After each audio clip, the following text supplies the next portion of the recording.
Subscribe करें और bell दबाएं ताकि कोई खबर रह न जाए।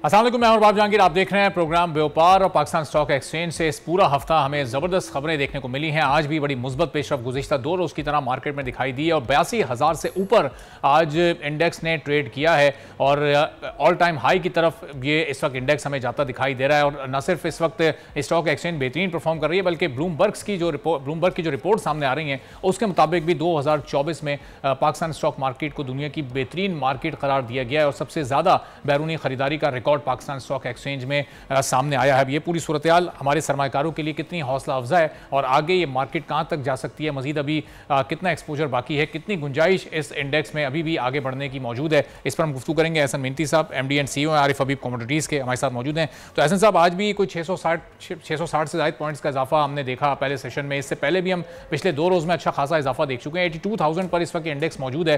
फिर ब्लूमबर्ग की जो रिपोर्ट सामने आई है, ये सारे इंडिकेटर्स कितना पॉजिटिव हैं इस वक्त मार्केट के लिए? तकरीबन ऑल टाइम हाई पर मार्केट इस वक्त चल रही है और उसकी वजह ये है कि हमने जब बॉन्ड यील्ड्स या जो इंटरेस्ट रेट्स होते हुए कम होते हुए देखे कल जो डेटा करंट अकाउंट सरप्लस का आया $75 मिलियन, कुछ फॉरेन इंटरेस्ट मार्केट के अंदर देखा गया। और फिर जाहिर है ये ओवरऑल हम पर्सपेक्टिव लें इकोनॉमी का तो इकोनॉमिक नंबर्स काफ़ी ज़्यादा इंप्रूव हुए, रेमिटेंसेस को लेके RDI इनफ्लोज, इन्फ्लेशन कम हुई है, तो काफ़ी एक्सपोर्ट बढ़ रही है। तो ये बहुत सारी मुस्बत बातें हैं जिसकी वजह से इन्वेस्टर जो है पोजीशंस बिल्टअप कर रहे हैं क्वार्टर एंड क्लोज के लिए। सही। तो ऐसा ये जब से हमने ये खबर सुनी कि जो IMF का बोर्ड इजलास होना है उसके शेड्यूल में अब पाकिस्तान शामिल हो चुका है और अब बहुत तेज़ी के साथ ये प्रोग्राम अपने कंप्लीशन की तरफ जा रहा है, तो उसके बाद एक बड़ी मुस्बत हमने पेशरफ देखी है, तो ये एक फैक्टर है मार्केट को ऊपर ले जाने के लिए? देखिए, बिल्कुल आपकी बात बिल्कुल सही है। $7 बिलियन का IMF का न्यू लोन का एक्सटेंडेड फंड फैसिलिटी है, साथ में ADB $2 बिलियन उसका कमिटमेंट है, $8 बिलियन वो 4 साल तक देगा। तो आई थिंक ये काफी ज्यादा फॉरेन इंटरेस्ट जो है दोबारा पाकिस्तान मार्केट के अंदर आ रहा है, स्पेशली एनर्जी और बैंकिंग स्टॉक्स के अंदर। हम देख रहे हैं कि इन्वेस्टर इंटरेस्ट ग्लोबली जो है, लोकल इन्वेस्टर भी पोजीशन ले रहे हैं और फॉरेन इन्वेस्टर भी ले रहे हैं। और ऐसा अब एक लास्ट क्वेश्चन कि अभी तो हमने जो इंटरेस्ट रेट था उसमें सिर्फ 2% की कमी देखी थी, अगर ये 3 या 4% की कमी होती तो फिर इस वक्त मार्केट और इंडेक्स हमें कहाँ पर नजर आ रही होती है? मजीद ऊपर जा चुकी होती मार्केट फिर? देखिए, बिल्कुल आपकी बात ठीक है कि इस वक्त हमने कल 335 बेसिस पॉइंट जो है बॉन्ड यील्ड्स के अंदर यानी कि लॉन्ग टर्म बॉन्ड्स में कमी देखी, 13-13.5% तक तो वो आ चुके हैं। तो इंडिकेशन यही है कि इस वक्त अगर 17.5% है पॉलिसी रेट, तो वो भी 13.5% तक आने की तवक्कुआत हैं अगले 6 से 8 महीने के अंदर, जिस पर जाहिर है इन्वेस्टर स्पेकुलेशन कर रहे हैं और फिर जाहिर है कैपिटल मार्केट ज़्यादा इंप्रेसिव बन गई। ठीक है, बहुत बहुत शुक्रिया एहसन मेहनती साहब, MD एंड CEO आरिफ हबीब मेरे साथ मौजूद थे। मार्केट इस वक्त ज़बरदस्त चल रही है और जब IMF का प्रोग्राम जैसे जैसे आगे बढ़ेगा तो ये मार्केट मजीद बेहतरी की तरफ जाएगी। लेकिन IMF में कोई भी मुल्क चला तो जाता है, उसका वापस निकलना कितना मुश्किल होता है और IMF ने पाकिस्तान को किस तरह से अपने कैच-22 में फंसाया हुआ है और कैसे हमें अपने चुंगल से निकलने नहीं दे रहा। और साथ ही ये बात भी बड़ी इंपॉर्टेंट है कि कैच-22 आखिर है क्या? एक छोटी सी रिपोर्ट इस पर आप देखिए, फिर हम गुफ्तगू करेंगे। निस्मा रियाज साहिबा हमारे साथ मौजूद होंगी, बिजनेस जर्नलिस्ट हैं, उनसे गुफ्तगू होगी। लेकिन पहले छोटी सी रिपोर्ट आप मुलाहिजा कीजिएगा। कैच-22 एक 1961 का तंजिया नॉवेल है। ये दूसरी जंग अजीम के वाकयात पर मबनी है। ये फजाइया के उस अमले की कहानी है जो जान बचाने के लिए जंगी परवाजों से बचने की हिकमत अमली बनाते हैं। वो खुद को गैर सही दिमाग साबित करते हैं, मगर खुद की जहनी माजूरी को पाया सबूत तक पहुँचाना खुद अक्लमंदी की अलामत समझा जाता है और उन्हें परवाजों पर जाना ही पड़ता है। इसीलिए अंग्रेजी में कैच-22 सूरत हाल किसी मखमसा आमेज सूरत हाल का इशारा करता है जिससे बाहर निकलना मुश्किल है। IMF एक माली प्रोग्राम है जो उन ममालिक के लिए बनाया गया है जो शदीद अदायगियों के तवाजुन के चैलेंजेस और साख्ती इक्तिसादी मसाइल से दो चार हैं। ये 3 साल या उससे ज्यादा अरसे तक चलता है और इसका मकसद ममालिक को मालियाती, मॉनेटरी और साख्ती इस्लाहात नाफिज करने में मदद देना है ताकि इक्तिसादी इस्तेहकाम और तरक्की को फरोग दिया जा सके। IMF के बेल आउट के लिए सख्त शराइत IMF की जानिब से जुलाई 2023 में $3 अरब के 9 माह के स्टैंड बाय अरेंजमेंट SBA की मंजूरी करीब करीब के डिफॉल्ट से बचने में अहम साबित हुई। इस मुआहदे में बैरूनी इस्तेहकाम और इक्तिसादी तरक्की के लिए जरूरी इस्लाहात की वजाहत की गई, जिसने पाकिस्तान को माली साल 2024 की माली जरूरियात पूरी करने और गैर मुल्की ज़र मुबादला के ज़खायर को बढ़ाने के काबिल बनाया। SBA भी गैर महदूद तिजारत को सहूलत फराहम करने और मार्केट के तयशुदा एक्सचेंज रेट की इजाजत देने के लिए बहुत अहम था। अब जबकि SBA मुकम्मल हो चुका है, पाकिस्तान IMF की एग्जीक्यूटिव बोर्ड की जानिब से $7 अरब के नए 37 माह के IMF की मंजूरी का इंतजार कर रहा है। ये तौसी प्रोग्राम पाकिस्तान की दरमियानी मुद्दत की बैरूनी इस्तेहकाम का बुनियाद समझा जा रहा है। जुलाई 2024 में IMF के साथ अमले की सतह का मुआहदा होने के बाद उम्मीद बहुत बुलंद थी। ताहम जब IMF एग्जीक्यूटिव बोर्ड की मुतवक्के मंजूरी को अगस्त 2024 की मोहलत से आगे बढ़ा दिया गया तो ये उम्मीदें मान पड़ गईं और पाकिस्तान की मईशत दोबारा अदम यकीन की तरफ जा पहुंची। पाकिस्तान की सूरत हाल इस केस 22 की अक्कासी करती है। इस साल के आगाज में IMF ने एक तौसी शुदा मुद्दत में $7 अरब की इमदाद की तजवीज दी, जिसका मकसद पाकिस्तान की मईशत को मुस्तहकम करना था। वजीर खजाना मोहम्मद औरंगजेब ने जुलाई 2024 में इस पैकेज का खैर मकदम किया था कि ये मैक्रो इक्तिसादी इस्तेहकाम की तरफ एक कदम है। ताहम IMF की एग्जीक्यूटिव बोर्ड की मंजूरी अभी बाकी है। तो निस्मा रियाज साहिबा बिजनेस जर्नलिस्ट हैं, हमारे साथ मौजूद हैं। बड़ा ही वेल रिटन पीस निस्मा साहिबा ये आपका था, जिसमें कुछ पॉइंट्स को हमने फिर उर्दू में ट्रांसलेट करके इसको एक रिपोर्ट की शक्ल में अपने नाज़रीन तक पहुंचाया है। तो ये अब ये बताइएगा कि ये कैश 22 से जो रेलेवेंस इस वक्त आपने दी है पाकिस्तान के IMF के प्रोग्राम को, ये 24वां प्रोग्राम है। 1950 से आज तक पाकिस्तान 24वीं बार अब IMF के प्रोग्राम में जा रहा है। $7 अरब का प्रोग्राम है। क्या कोई आखिरी प्रोग्राम भी हो सकता है पाकिस्तान का, या इस चुंगल से पाकिस्तान निकलने में कभी कामयाब नहीं हो सकेगा? ये तो मैं नहीं बता सकती कि आखिरी है या इसके बाद एक और होगा, लेकिन मैं ये कह सकती हूँ कि ये हल नहीं है हमारे मसलों का, क्योंकि जो शॉर्टफॉल है पाकिस्तान का अपने डेट पेमेंट्स मीट करने में वो इतना ज़्यादा है कि वो हम बग़ैर लोन के अब कर ही नहीं सकते। पिछले 20 साल से आप सोचें कि हमारी बैलेंस ऑफ पेमेंट्स जो हैं वो इस हाल में है कि हम इंपोर्ट ज़्यादा करते हैं, एक्सपोर्ट्स हमारे मैच नहीं कर पाते, और हमारा जो रेवेन्यू है वो हमारे एक्सपेंडिचर से बहुत ज़्यादा कम है। तो इस तरह की सिचुएशन में आई थिंक हमें और बेल आउट की ज़रूरत पड़ती रहेगी, और इसी वजह से क्योंकि ये 24th प्रोग्राम है और IMF को कोई बेहतरी नज़र नहीं आ रही है हमारी इकॉनमी में, उल्टा एक स्टैगफ्लेशन चल रही है पाकिस्तान में। ये इस वक्त हमारी इकॉनमी का बहुत ख़तरनाक जंक्चर है। तो उन्होंने अपनी कंडीशंस को इतना टफ इसीलिए कर दिया है क्योंकि हमारा इस लोन से निकलना बहुत मुश्किल हो गया है। अच्छा, और हम ये शॉर्ट फॉल्स को पूरा करने के लिए हम इनके फर्दर प्रोग्राम्स में जाते हैं, हम जो हमारी इंटरेस्ट पेमेंट होती है उसको करने के लिए हम फर्दर प्रोग्राम्स में जाते हैं। इसका मतलब हम प्रोडक्टिव यूज़ नहीं कर रहे इस कर्जे का। जब हम प्रोडक्टिव यूज़ नहीं करेंगे तो हमारे ऊपर ये कर्ज तो बढ़ता रहेगा, क्योंकि हमारे शॉर्ट फॉल्स भी वक्त के साथ साथ बढ़ रहे हैं। इंपोर्ट एक्सपोर्ट का जो एक खसारा है वो भी बढ़ता जा रहा है। शॉर्ट फॉल्स को हम पूरा करने में कामयाब नहीं हो सकेंगे तो इकोनॉमिक इंडिकेटर्स हमारे कैसे स्टेबिलिटी की तरफ जाएंगे? जी आप ठीक कह रहे हैं, बहुत मुश्किल है क्योंकि हमारी जो मुल्क की प्रोडक्टिविटी है वो बहुत कम है। उसके ऊपर जब हम टैक्सेस बढ़ाते रहते हैं अपनी शॉर्टफॉल कवर करने के लिए, ये भी एक ठीक स्ट्रैटेजी नहीं है, क्योंकि उसकी वजह से आप अगर इंपोर्ट रोक देंगे तो आपकी पोर्ट्स पे जो एक्टिविटी है वो कम हो जाएगी, उससे अनएम्प्लॉयमेंट ज़्यादा होगी। आप टैक्सेस बढ़ा देंगे, इवेंचुअली आपके वेयर हाउसेस बंद हो जाएंगे, आपकी इंडस्ट्रीज़ बंद होने लगेंगी, तो थोड़ा बहुत भी जो आपके पास टैक्स आ रहा था वो फिर ज़ीरो हो जाएगा अगर आपने एक बिज़नेस को बिल्कुल बंद कर दिया जब वो मीट ही नहीं कर पा रहा अपनी टैक्स रिक्वायरमेंट्स। और तो इसका हल बस ये है कि आपको डेवलपमेंट पे फोकस करना पड़ेगा, इंफ्रास्ट्रक्चर आपको ऐसा बनाना पड़ेगा कि आप एम्प्लॉयमेंट क्रिएट करें ताकि आपकी टैक्स बेस भी बढ़े। हमारी इस वक्त टैक्स बेस बहुत छोटी है, उसको हम हेविली टैक्स करते रहते हैं। आप सोचें 60% of the population doesn't own property. आप जितना भी प्रॉपर्टी टैक्स बढ़ा दें तो वो जो 60% है वो तो आप फिर भी उस पॉपुलेशन को टैक्स नहीं कर सकते। और बिजनेस एक्टिविटी अगर हमें निस्मा साहिबा बढ़ानी है तो उसके लिए हमें अपनी इंडस्ट्री को ग्रो करना पड़ेगा। इंडस्ट्री ग्रो करनी है तो उसके लिए हमें स्पेशल जोन्स बनाने पड़ेंगे। अब ये स्पेशल इकोनॉमिक जोन्स बनाने की पहले ही एक पाबंदी लगा दी IMF ने हमें इस प्रोग्राम के ज़रिए।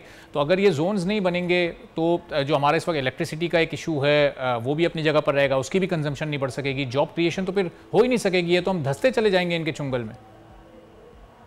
आई थिंक IMF ने अभी ये जोन बनाने से इसलिए मना किया क्योंकि पाकिस्तान की इकोनॉमिक कैपेसिटी इतनी है नहीं कि हम ये बना सकें। ऊपर से ये कि हम सब्सिडीज़ ऑफ़र करते हैं, हम एक चीज़ इंपोर्ट करते हैं जिसके पैसे देने के लिए हमारे पास है नहीं। हमारी फॉरेन रिजर्व जो हैं वो डिप्लीट हो रहे हैं बहुत तेज़ी से। तो जब हम वो इंपोर्ट नहीं कर सकते, आगे उस पर सब्सिडी दे रहे हैं, तो हम वो शॉर्टफॉल और बढ़ाते जा रहे हैं। इस वजह से आईएमएफ ने मना किया है, क्योंकि ये जो स्पेशल इकोनॉमिक जोन था, इस पे ये लोग कस्टम ड्यूटी को एग्जेम्प्ट कर रहे थे। तो आई थिंक ये एक वजह है जिसकी वजह से आईएमएफ इस बात के खिलाफ है। और अभी समर्स में एक पावर सब्सिडी पंजाब गवर्नमेंट ने इंट्रोड्यूस कराई थी, उस बात से भी आई थिंक हमारा जो आईएमएफ के जो चांसेस हैं वो थोड़े से कम हो गए थे बेल आउट मिलने के। सही। और ये भी बताइएगा जी जी कंप्लीट कर लीजिएगा। जी, मैं बस ये कह रही थी कि हमारे जो सॉल्यूशंस हैं वो हमारी प्रॉब्लम्स के अंदर फीड इन कर रहे हैं, क्योंकि हम एक ऐसे स्टेज पे आके खड़े हो गए हैं कि one problem is just breeding into the next. सही। और आईएमएफ में जब हम जाते हैं तो उसका हम उस सिचुएशन में जाते हैं जब हम बिल्कुल डिफ़ॉल्ट होने वाले होते हैं, जब बिल्कुल हमारे पास कई रिजर्व्स नहीं होते, तो ऐसी सिचुएशन में जाना आईएमएफ के पास ज़्यादा बेहतर होता है, या अगर थोड़ी सी जब सिचुएशन बेहतर हो और आप उसको अर्ली रीड कर लें और उस वक्त जाएँ ताकि उस कर्जे को आप अपनी किसी प्रोडक्टिव यूज़ में लगा सकें, तो वो ज़्यादा बेहतर है? आई थिंक आइडियली तो आपको पहले जाना चाहिए, लेकिन हम बहुत ज़्यादा करीब हैं डिफ़ॉल्ट के। आप सोचें अगले 4 साल में पाकिस्तान की जो एक्सटर्नल फाइनेंसिंग नीड्स हैं वो 124 बिलियन डॉलर्स पे हैं इस वक्त। हम वो पैसे नहीं अरेंज कर सकते अगले साल, बल्कि 2025 में हमें कोई 25 से 30 बिलियन डॉलर्स के लोन्स ड्यू हैं। ऐसी सिचुएशन में तो हम बिल्कुल डिफ़ॉल्ट के करीब हैं, और आईएमएफ भी हमें बचा नहीं सकता। आईएमएफ सिर्फ डिफ़ॉल्ट को डिले कर सकता है। अच्छा। तो ये एक बहुत शॉर्ट टर्म सोल्यूशन है, लेकिन एक आईएमएफ प्रोग्राम हमें इस पूरी सिनेरियो से निकलने में हेल्प नहीं कर सकता, बस थोड़े टाइम तक रिलीफ दे सकता है कि हम फौरन डिफ़ॉल्ट ना हो जाएं। ठीक है। अच्छा निस्मत साहब, ये आपका डायरेक्ट डिफ़ॉल्ट को हमारे डिले कर देता है आईएमएफ, लेकिन सिर्फ डिफ़ॉल्ट को डिले नहीं करता, हमारे प्रोग्राम को भी बहुत डिले कर देता है। हम ये सुनते थे कि ये जुलाई में ये कंप्लीट हो जाएगा, वो जुलाई के बाद अगस्त गुजरा, अब वो सितंबर के एंड में जाके कंप्लीट हो रहा है। तो ये डिलेइंग टैक्टिक आईएमएफ क्यों इस्तेमाल करता है? आप इस बात का जवाब दीजिएगा। चौधरी अकमल साहब हमारे माशियात हैं, वो भी हमें ज्वाइन कर चुके हैं। चौधरी साहब को भी जी निस्मा, पहले इस पर आप कमेंट कर दीजिएगा, फिर मैं चौधरी साहब की तरफ भी ये सवाल लेकर जाता हूँ। ये डिलेइंग टैक्टिक क्यों आईएमएफ की तरफ से इस्तेमाल की जाती है? आई थिंक आप किसी से भी पैसे बोरो करने जाते हैं तो उनको आपके ऊपर भरोसा होना चाहिए कि आप वो पैसे वापस कर सकते हैं। उन्हें आपके अंदर कोई सलाहियत तो नजर आनी चाहिए। पाकिस्तान 24 साल से इस प्रोग्राम में है। सोचें, आपने खुद बताया था, इतने सालों में अगर वो नहीं कर सका तो आईएमएफ की जो हमारे अंदर ट्रस्ट है वो बिल्कुल कम हो चुका है। तो इसलिए वो इतनी स्ट्रिक्ट कंडीशंस लगा रहे हैं, वो डिले कर रहे हैं। उन्होंने हमें एक कंडीशन दी है कि हम अपना 12 अरब डॉलर्स का जो लोन है उसको रोल ओवर कराएं किसी तरह। उसकी वजह से पाकिस्तान ने अब जाके कोई 600 मिलियन डॉलर्स आई थिंक एक यूरोपियन बैंक से लिए हैं और डबल डिजिट इंटरेस्ट रेट पे लिए हैं, विच इज़ अनप्रेसिडेंटेड। तो वो आईएमएफ हमें मजबूर कर रहा है कि हम किसी तरह उन्हें ये दिखा सके कि हम अपने 2 पैरों पे खड़े हो सकते हैं, और हम एक और प्रोग्राम में जाके वो आगे वाले 7 अरब रुपए भी हम वेस्ट नहीं करेंगे। ठीक है। तो I think they are just looking for some surety. ठीक है, चलो निस्बत साहब साथ ही रहेगा, मैं वापस आपकी तरफ जरा आता हूँ। चौधरी साहब, ये इस वक्त जो सिचुएशन है, ये 12 अरब डॉलर को हमने रोल ओवर करवा लिया, लेकिन ये रोल ओवर 1 साल 2 साल 3 साल तक हमारी हेल्प कर सकता है। उस वक्त तक तो आईएमएफ प्रोग्राम भी अपने एंड पर आ जाएगा। क्या उस वक्त तक ये 7 अरब डॉलर्स हमारे तमाम मसाइल को हल कर देंगे? जो अगले 2 से 2.5 साल की पेमेंट्स हैं वो किस तरह से करने में हम कामयाब हो सकेंगे? बिल्कुल भी ये 7 अरब डॉलर क्या, इस वक्त तो अगर 10 अरब डॉलर का भी प्रोग्राम आईएमएफ का होता तो वो हमारे मसाइल हल नहीं कर सकता। और मौजूदा जो आईएमएफ का लोन है, जिन शराइत के ऊपर हमने लिया है, आप यकीन करें मैं बड़ा ऑप्टिमिस्टिक बंदा हूँ। मतलब मैं पॉलिटिकल जो है ना वो बाइजनेस के बगैर ये बात करने में हक बजानिब हूँ। और जो भी मैंने टर्म्स एंड कंडीशंस देखी हैं, माजरत के साथ 3 साल के बाद अगर यही हालात रहे और जो टर्म्स आईएमएफ ने लगाई हैं, हम वहीं पे खड़े होंगे, बल्कि पोजीशन जो है वो इससे भी ज़्यादा बदतर हो चुकी होगी। अनफॉर्चुनेटली आईएमएफ ने जो है वो इस चीज़ को यकीनी बनाया है और इस तरह की हमारे ऊपर पाबंदियाँ लगाई हैं। मैं उनकी मिसाल अगर आपको दूं कि जैसे जी फॉरेक्स रेट हैं वो आपने मार्केट डिटरमिन रखने हैं, इंडिपेंडेंट छोड़ देने, यानी जो मार्केट समझे वो उसके ऊपर हो। उसके बाद टैक्सेशन के ऊपर अगर आप आएँ तो 50% तक का जो है वो टैक्सेशन पहुंचा दी है उन्होंने। इसी तरीके से आप ये देखें कि मॉनेटरी पॉलिसी है। अब जाहिर है ये दोनों पॉलिसीज जब इम्प्लीमेंट होंगी तो उसके नतीजे में इन्फ्लेशन होगा तो पॉलिसी रेट ऊपर रहेगा। तो उन्होंने कहा जी पॉलिसी रेट और इन्फ्लेशन को भी आप एक दूसरे से मुताबिकत में रखें, ठीक है। तो ये सारी ऐसी चीजें हैं। पावर सेक्टर की अगर आप बात करें, वहां पे अलग उन्होंने जो है वो पाबंदियां लगाई हुई हैं कि आपने टैक्सेस जो है वो लेने हैं, उसके बाद किसी किस्म की कोई सब्सिडी नहीं देनी है, जितना भी नुकसान है वो सारे का सारा आपने पब्लिक को ट्रांसफर करना है, इंडस्ट्री को ट्रांसफर करना है। तो उसके बाद ना हमारी इंडस्ट्री फले फूलेगी, ना हमारा एग्रीकल्चर फले फूलेगा, मजीद जो है ना वो हम कर्जे के नीचे दबते जाएंगे। तो तसल्ली की है IMF ने इस मामले में, और मैं यहाँ पे खराज तहसीन पेश करूंगा। मुझे आपने सुना होगा ना, तेरी याद आई तेरे जाने के बाद। तो इसहाक डार साहब आपको याद आते होंगे, जिनके ऊपर हम लोग बहुत जो है ना वो तनकीद किया करते थे कि जी आपने जो है ना वो डॉलर को आर्टिफिशियली कंट्रोल रखा हुआ है, आर्टिफिशियली आपने इसको 107 रुपए पे रखा हुआ है। आप IMF को ये क्यों कह रहे हैं कि आपने आना है, आए, नहीं आना है तो ना आए, हमारे पास अल्टरनेटिव्स भी हैं। तो आज आपको अंदाजा हो रहा होगा, हमें तो हो रहा है कि ही वॉज राइट कि IMF, अगर आप समझते हैं कि ये हल है IMF, तो मैं नहीं समझता कि IMF ही हल है। अगर हम IMF के प्रोग्राम में रहें या IMF के तो चॉइस साहब, ऐसे हम जाहिर है कि सियासी गुफ्तगू तो नहीं कर रहे, लेकिन इसहाक डार साहब तो इस वक्त भी बड़े अहम पोर्टफोलियो पर हैं, नायब वजीर आजम है, अपना इनपुट अभी भी वो दे सकते हैं, अपनी जमात में भी वो बहुत बाअसर हैं। तो क्यों वो खामोश हैं? अगर ये पाकिस्तान के मफाद में नहीं है ये प्रोग्राम और इससे पाकिस्तान की मुश्किलात और ज़्यादा बढ़ रही हैं, तो कम से कम पाकिस्तान के फ़ायदे के लिए तो उनको खुलकर बात करनी चाहिए। हुकूमत का बड़ा अहम हिस्सा है।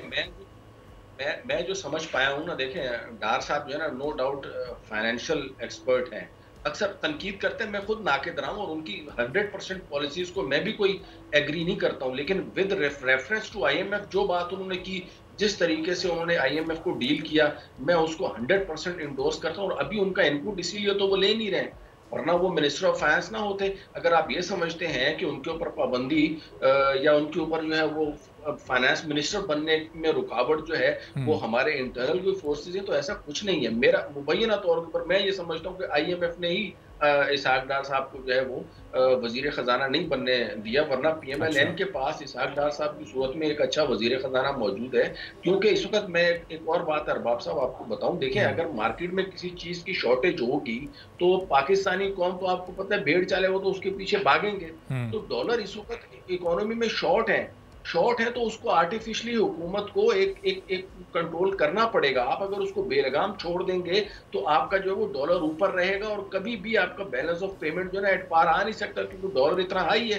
डॉलर का जब रेट ज्यादा होगा तब तक आपकी ना महंगाई खत्म होगी, ना ही आपका बैलेंस ऑफ पेमेंट के मसाइल हल होंगे, ना दीगर इशूज हल होंगे। तो सबसे पहले पाकिस्तान को अपने इस फॉरेक्स जो रेट है ना इसको कंट्रोल करना होगा। अगर ये डॉलर को आज भी 200 रुपए से नीचे ले आए, बेशक आर्टिफिशियली IMF के मुआहदे की खिलाफ वर्जी करके ले आए, तो आप देखिएगा महंगाई ऑटोमेटिकली कम हो जाएगी और उससे बहुत इंडस्ट्री को फायदा होगा और इंडस्ट्री चलेगी, टैक्सेस में इजाफा होगा। ठीक है, और ऐसे वे आउट्स की ज़ाहिर हम तवक्को करते हैं कि हुकूमत तक ये वे आउट्स आप लोगों के आपकी एक्सपर्टीज़ के जरिए पहुँचें, ताकि कम से कम ये अगले प्रोग्राम से पहले हम भरपूर तैयारी कर सकें या कोशिश करें कि अगले प्रोग्राम की हमें ज़रूरत ही ना पड़े। तो निस्मा साहिबा, कुछ वे आउट्स आपके पास मौजूद हैं कि अगर पाकिस्तान को इस IMF के प्रोग्राम से निकलना है, और ये वाला तो हम अवेल कर चुके हैं, लेकिन आगे के लिए अगर कुछ तैयारी करनी है, जो शॉर्टफॉल्स हमारे हैं इनको किस तरह से फिर पूरा किया जा सकता है? कोई ऐसी मरबूत प्लानिंग, वो कौन कौन से स्टेप्स हैं जो इस वक्त हुकूमत को लेने चाहिए?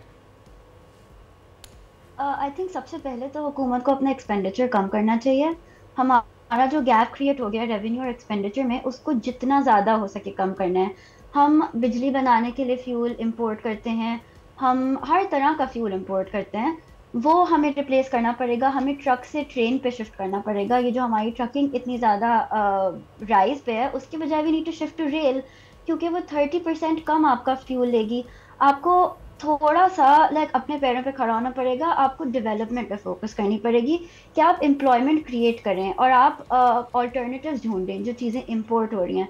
मुझे लगता है कि 2023 में जैसे एक इम्पोर्ट बैन लगा था, वो पाकिस्तान में कभी ना कभी वापस लगेगा। हमें कोशिश करके, और वो बहुत टफ पीरियड होगा, मैं ये नहीं कह रही हूँ कि हम टैक्सेस बढ़ा देंगे तो ज़िंदगी मुश्किल नहीं होगी, लेकिन हमें स्टेबिलिटी की तरफ जाने के लिए एक ये काफ़ी रफ पैच गुजारना पड़ेगा। दूसरी चीज़ें जो हुकूमत कर सकती है वो ये है कि वो अपने कुछ स्टेक्स जो हैं वो डाइवेस्ट कर दे, जैसे कि ये इसमें था प्राइवेटाइजेशन की आप बात कर रही हैं, जो जिस तरह भी जी जो स्टेट ओन्ड एंटरप्राइजेस हैं कुछ, उसमें वो अपने स्टेक्स डाइवेस्ट कर दें। वो दूसरे तरीके ढूंढें पैसे बनाने के और जनरेट करने के। आप अपना GDP ग्रो करने की कोशिश करें, आप लोगों को काम करने को दें किसी तरह, क्योंकि हम अगर लोन पे चलते रहे तो फिर हमें वैसे भी आदत तो हो गई है लोन्स लेने की, लेकिन ये सस्टेनेबल तरीका बिल्कुल भी नहीं है, और हैवी टैक्सेस भी कोई सस्टेनेबल तरीका नहीं है। ठीक है, हमारे बिजनेसेस काफी एडवर्सली इंपैक्ट होते हैं उससे। चलें अब एक ब्रेक के बाद चौधरी साहब से हम पूछेंगे कि क्या अब रूट्स मौजूद हैं, हुकूमत किस तरह से अमल दरामद कर सकती है और कैसे इस मुश्किल हालात से निकल सकती है। निस्मा साहब आपका बहुत शुक्रिया, आप हमारे साथ मौजूद थी। चौधरी अकमल साहब हमारे साथ एक ब्रेक के बाद मौजूद होंगे। वापस आते हैं छोटे से ब्रेक के बाद।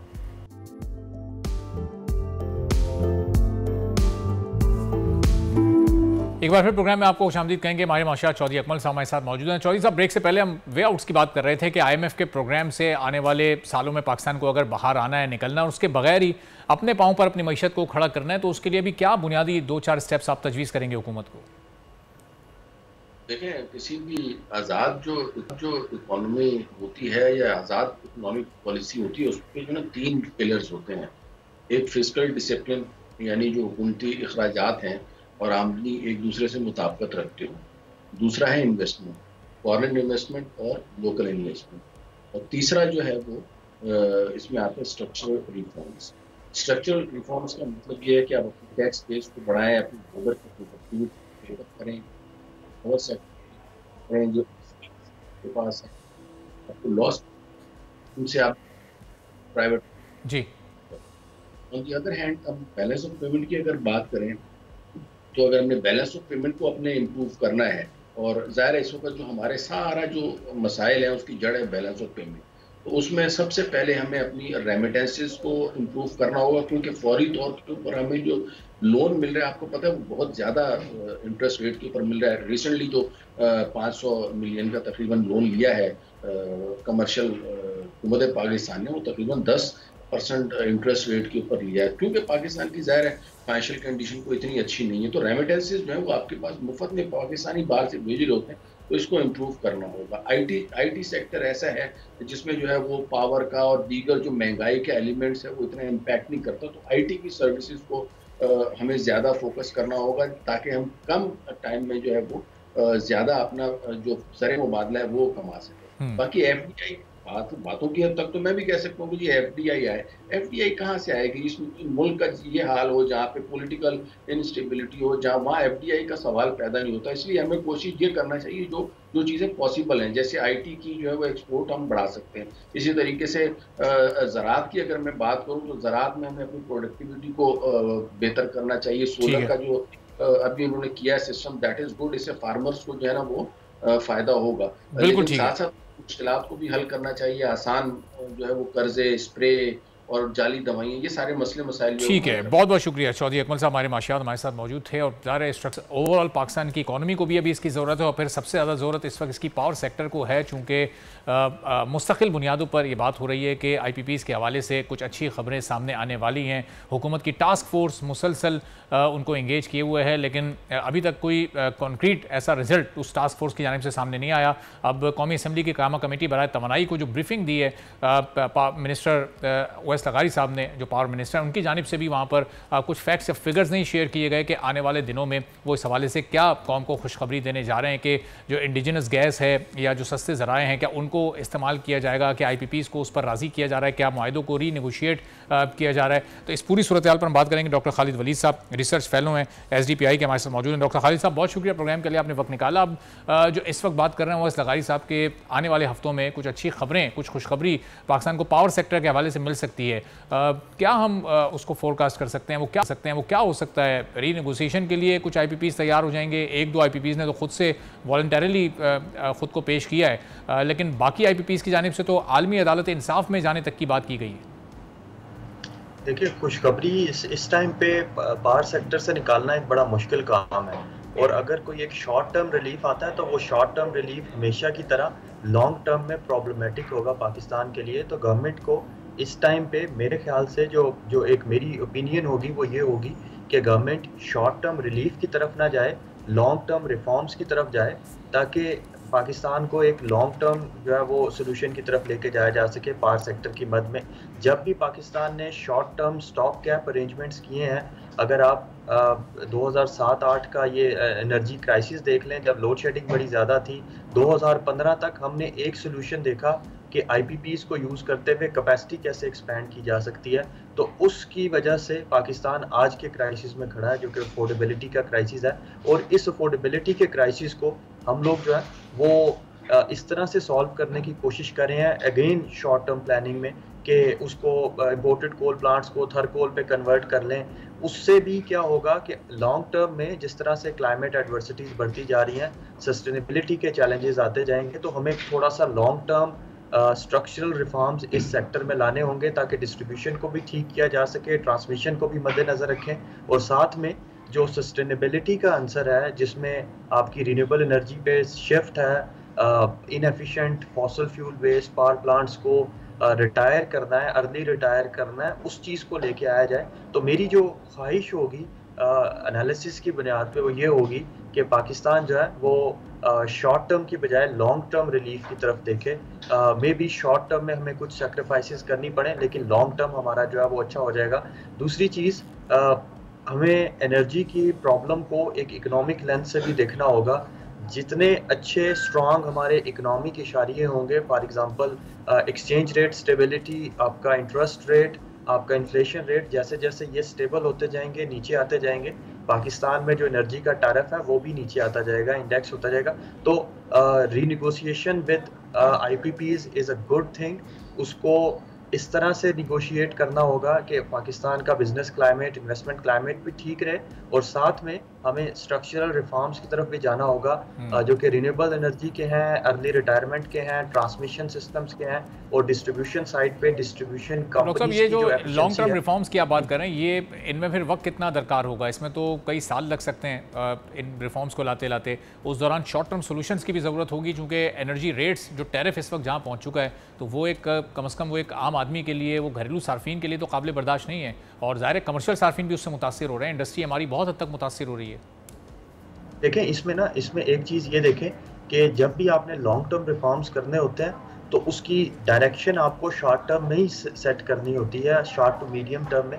Once the direction is set, उसके समरात नज़र आने शुरू हो जाए, तो फिर जो है वो इंडस्ट्री में भी कॉन्फिडेंस आएगा कि हम एक long term planning, long term reforms की तरफ चल पड़े हैं। दूसरी साइड पे जो शॉर्ट टर्म रिफॉर्म्स हैं जो किए जा सकते हैं, डूएबल हैं, वो अभी जिस तरह हमने रिसेंटली देखा कि एक शॉर्ट टर्म सब्सिडी जो है वो अनाउंस हुई और वो फिर स्ट्राइक डाउन भी हो गई। उस तरह के चैनल्स की बजाय अगर हम जो पाकिस्तान में एनर्जी मिक्स है, इलेक्ट्रिसिटी कंजम्पशन मिक्स है, उसको समझें, और जो आपकी स्लैब वाइज कंजम्पशन है उसको देखें, तो अराउंड 54% टोटल इलेक्ट्रिसिटी कंज्यूमर्स वो कंज्यूमर्स हैं पाकिस्तान में जिनका एनर्जी कंजम्पशन बड़ा थोड़ा है, और वो या तो लाइफलाइन कंज्यूमर्स हैं या प्रोटेक्टेड कंज्यूमर्स हैं।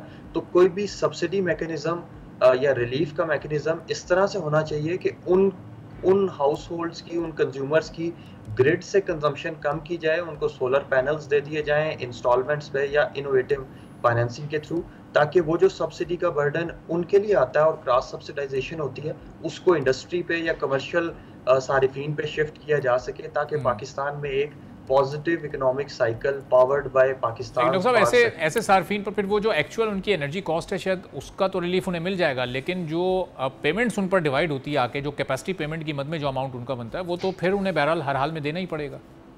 देखिए, फिर आप कैपेसिटी पेमेंट्स को फिर आप IPPs के साथ निगोशिएट करके अपने इकोनॉमिक इशारियों को थोड़ा ठीक करके कैपेसिटी पेमेंट्स को भी नीचे लाया जा सकता है। तो वहाँ पे जो गवर्नमेंट उस साइड पे काम कर रही है, वो फिर वहाँ पे it will come in handy कि आप जो है वो IPPs के साथ रीनिगोशिएशन को उस मद में यूज़ कर रहे होंगे।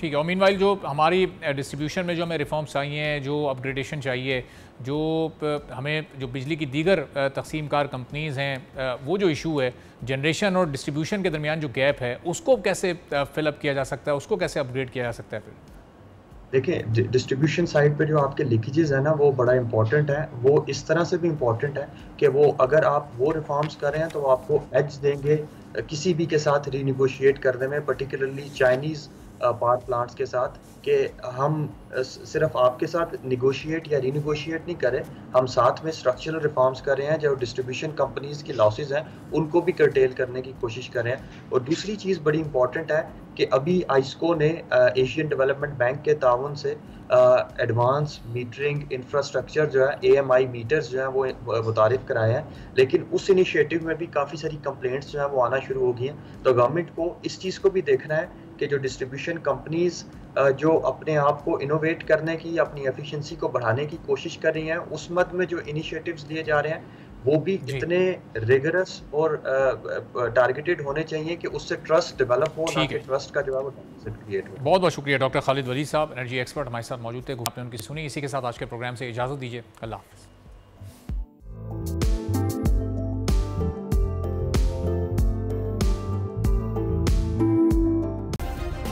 सब्सक्राइब करें और बेल दबाएं ताकि कोई खबर रह न जाए।